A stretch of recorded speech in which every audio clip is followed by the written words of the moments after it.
Welcome back to Full Throttle, and today I am joined with a very special guest. On the phone with me now is a female race car driver from series like ARCA and NASCAR Nationwide Series. On the phone with me today is Jennifer Cobb. Jennifer, how are you doing today?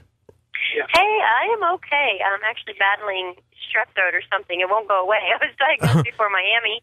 Oh, now no. I'm on my way to Daytona, and I'm diagnosed again. So it must be a thing. On the way to Daytona. What you doing down there? Testing for the ARCA Remax Series this weekend. That is awesome. What's the weather like down there? It is cold and rainy up here in North Carolina.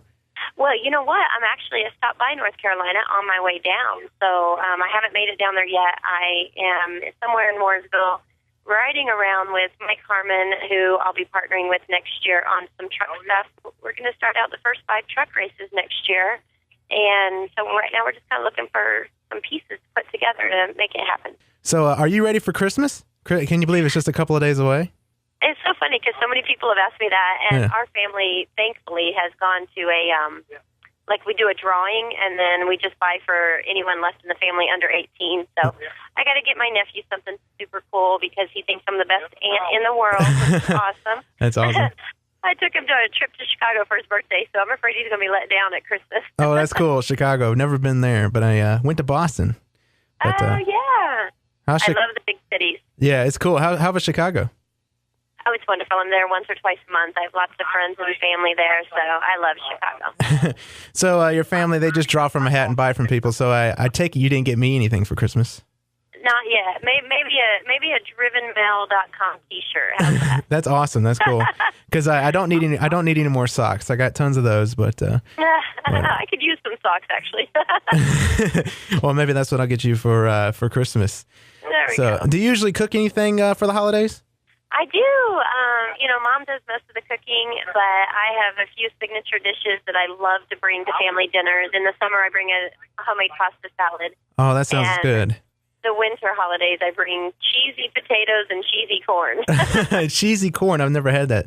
That sounds interesting. Oh, my gosh. It's great. So are you enjoying the off-season break? I guess you're going to go test. Are you enjoying the off-season break? Have you had much time to kind of relax, or are you just ready and eager to jump back into the race car? You know what? I'm pretty eager because for someone like me who doesn't get to run a full season, this actually feels like Daytona's coming up pretty quick. Right.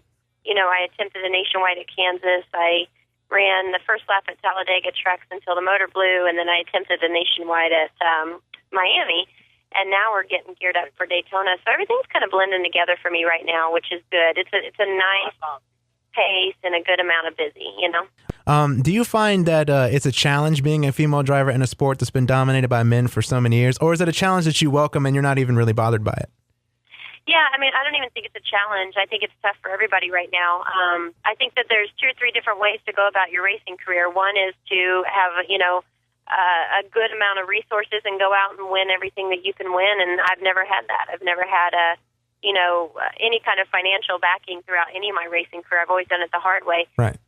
But one thing that I've always said about that is at the same time, I'm not dependent on anybody. So I'll always have opportunities to race as long as I'm willing to work hard and work on making that happen and surround myself with the right people. So from that standpoint, I think people don't know how to take me because they don't know, am I just prissy, high heel wearing, makeup girl, or am I just hard-working racer? And the answer is I'm both. I know what it takes, and I know what I need to do, and at the same time, I'm true to myself, and this is what you get.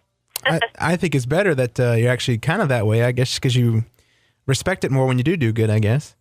Yeah, absolutely. That's when we were finished at Homestead, and, we didn't make the race, and we were all felt like we had a pretty respectable effort. I feel like I had a more respectable effort at Homestead than I did at Kansas even. Yeah. And we had 2 days to prepare for Homestead. So, we were all, loading everything up, and my dad usually travels with me to the track, and that's just what you do. You just stay and you help the team load, and a couple people were surprised that we'd done that, and I've seen other drivers, they just, leave their mess behind and walk away, Right, yeah. So, I do. I think there's something to be said about continuously learning and looking for better ways to do things, and so that's where I am, and that's kind of my philosophy in racing and in life in general is to just constantly, try to treat people well and learn as you go, and God's blessed me to be able to follow my dream and I'm still hanging in there. So I haven't done anything to set the world on fire yet. But Yeah.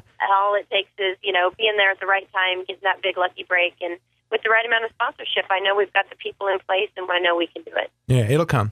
You have your own line of racing clothing called Driver Boutique. How did that come about? I figured I wasn't getting any calls back from, like, Race Girl. They wouldn't even call me back. And I thought, gosh, they're sponsoring other race cars out there, and they're not even calling me back, and they're capitalizing on the female NASCAR fan. I wonder if I could do that. So I just kind of started jotting down some ideas and put some raw pieces together and threw up a website, and Driver Boutique was born. And my vision for Driver Boutique is to one day make it all the way from what it is now, which is just fun, casual, T-shirts and tank tops for female race fans. But I'd like to take it all the way up into some really cool high fashion items someday. So I consider Driver Boutique as a baby, with just a seed planted right now. Yeah. And, there are tank tops and T-shirts available online, but I'm continuously looking for ways to improve the clothing line. And then I've noticed a need for a male line that's like that. You see a lot of really cool sports inspire other types of men's clothing, but I don't really see any just for a generic fan of speed or a generic fan of racing. And so I've recently launched Driven Male, MALE.com. So the website's Driven, and the tagline is for those who bleed speed. Because that's the biggest thing that we say is, racing gets in your blood, and there's a lot of people out there with racing in their blood, so that's who. Yeah, definitely the same way. This is for. Yeah, I'm definitely the same way. I have to check that out because most racing clothes that you buy usually is all gaudy and it's got stuff all over it. So just want something generic, yeah. Yeah, exactly. So I just got 2 out right now, 2 T-shirts, but I really like one. It's Rubbins Racing T-shirt, and it's got like some tire donut marks on the front, and on the back it says Rubbins Racing, but it's not. Yeah. It's just kind of a nice subtle gray color, like gray on gray type of a thing. Yeah, that's awesome. I have to check that out. Thanks. And you're right. I mean, more women are starting to watch racing now than back in the day, so it's a good market to go into, I guess. But again, the website is www.driverboutique.com, right? So that's right. And then the male website is Driven Male, MALE.com. And both can be accessed from my website, which is just my name, however you want to spell my name. Jen Cobb, Jennifer Jo Cobb. Yeah. Okay. They all point the same direction. Right. What can we expect to see from you next season? You said you were going to run some truck races. Anything else on your plate? Yeah, we're definitely solidified for the Daytona ARCA race. I'm looking to buy some trucks to run the first 5 truck races. And beyond that, that takes me till about May. I think the 5th truck race is in May, and it's at Kansas. So hopefully I will have raised enough sponsorship money by then to be able to run more races. All right. Well, thank you very much for your time, and good luck in 2010.